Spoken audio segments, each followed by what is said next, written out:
یہ جھوٹا آدمی ہر کسی پہ جھوٹا الزامات لگاتا ہے، خود تاریخ کا سب سے بڑا چور نکلا ہے۔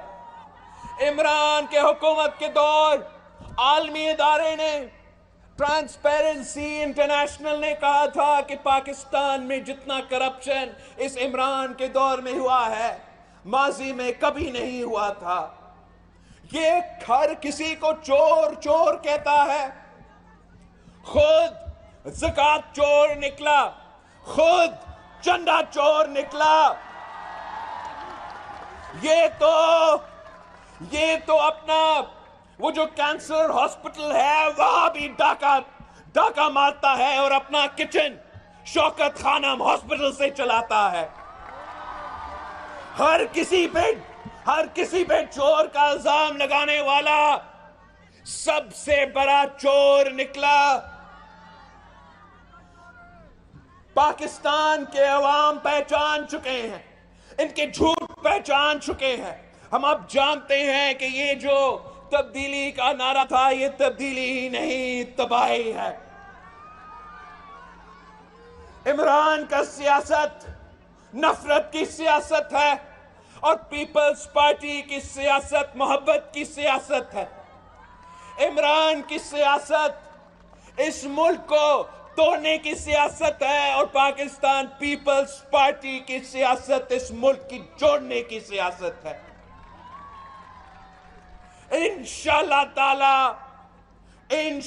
تعالی آگے والے وقت جو ہے وہ ثابت کرے گا کہ پاکستان نوجوان قیادت کے لیے تیار ہے، پاکستان میں نوجوانوں کے لیے موقع ہوگا اور عمران جیسے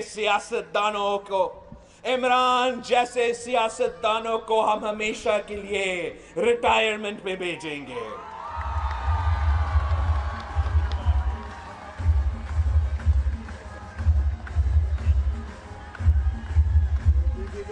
وقت آ گیا ہے کہ عمران سیاست چھوڑ کر فنی گالا میں بیٹھ کے اپنا مزہ کرے اور ملک اور قوم کو جینے دے۔ میں آپ سے، ملیر کے عوام سے ایک بار پھر آپ سب کا نہ صرف شکریہ کہنا چاہوں گا مگر آپ کا ساتھ مانگتا ہوں۔ آپ نے میرے ساتھ ویسے ہی کھڑا ہونا ہے جیسے آپ نے شہید محترمہ بینظیر بھٹو کے ساتھ کھڑا کیا، جیسے آپ شہید ذوالفقار علی بھٹو کے ساتھ کھڑے تھے۔ اور میں جانتا ہوں کہ اگر ملیر کے عوام میرے ساتھ ہے، اگر ملیر کے نوجوان میرے ساتھ ہے، اگر ملیر کے عورتیں ہمارے ساتھ ہے تو دنیا کی کوئی طاقت ہمارا راستہ نہیں روک سکتا۔ ہم آپ کے بہت شکر گزار ہیں اور میں سمجھتا ہوں کہ جو حکیم بلوچ صاحب نے ہمارے سامنے آپ کے سارے مسائل رکھے ہیں، میں چیف منسٹر سندھ صاحب سے امید رکھتا ہوں کہ 90 دن کے اندر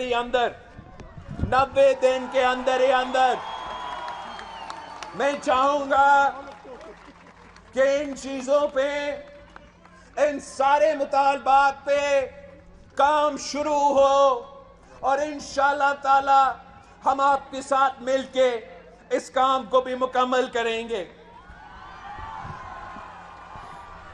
چیف منسٹر سندھ صاحب، آپ نے حکیم بلوچ صاحب کا جو گرین بیلٹ کا مطالبہ ہے وہ سنا ہوگا، جو شہید بینظیر بھٹو میڈیکل کمپلیکس کا درخواست ہے، جو انجینئرنگ کالج ملیر کا ریکویسٹ ہے، جو لیاری یونیورسٹی کیمپس ملیر کا ریکویسٹ ہے، جو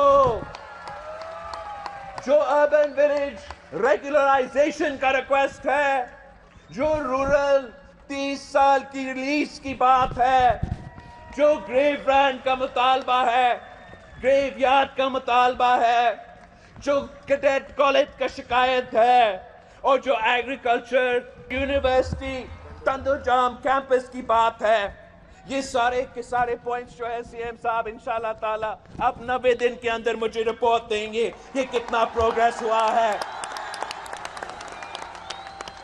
ہم جانتے ہیں کہ بہت ہی مسائل ہیں، ہم جانتے ہیں کہ پاکستان کے عوام کے خلاف اس وقت ایک سیاسی دجال سازشیں کر رہے ہیں، مگر میں پاکستان پیپلز پارٹی کو کارکن کو کہتا ہوں کہ ہم نے اس کی سیاست میں نہیں جانا ہے۔ اس وقت جو پاکستان کا سب سے اہم ایشو ہے وہ ہمارے وہ بہن بھائی ہیں جو اس تاریخی سیلاب سے متاثر ہوئے ہیں۔ یہ دنیا کی تاریخ کا سب سے بڑا اور بدترین سیلاب تھا اور ہم نے دن رات محنت کرنا ہے۔ وسائل بہت ہی کم ہیں، میں نے تو دنیا بھر سے بھی ہم وسائل اکٹھا کر رہے ہیں، مدد اکٹھا کر رہے ہیں۔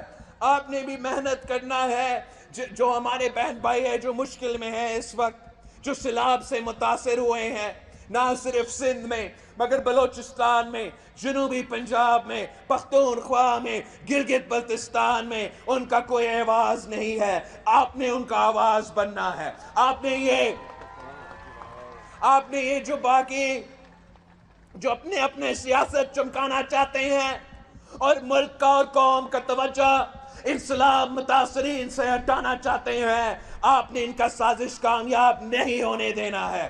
ہم نے دن رات محنت کرنا ہے اور دنیا کو دکھانا ہے کہ عمران اپنا سیاست کھیلتے رہیں، پاکستان کے عوام اپنے سیلاب متاثرین کو مدد دیتے رہیں گے۔ ایک بار پھر میں خاص طور پہ کراچی کے میرے اپنے ملیر کے جیالوں کے شکر گزار ہوں۔ آپ کا بہت بہت شکریہ۔ انشاءاللہ تعالی یہ بائی الیکشن بھی آپ کا اور آنے والے الیکشن بھی آپ کا۔ جی بھٹو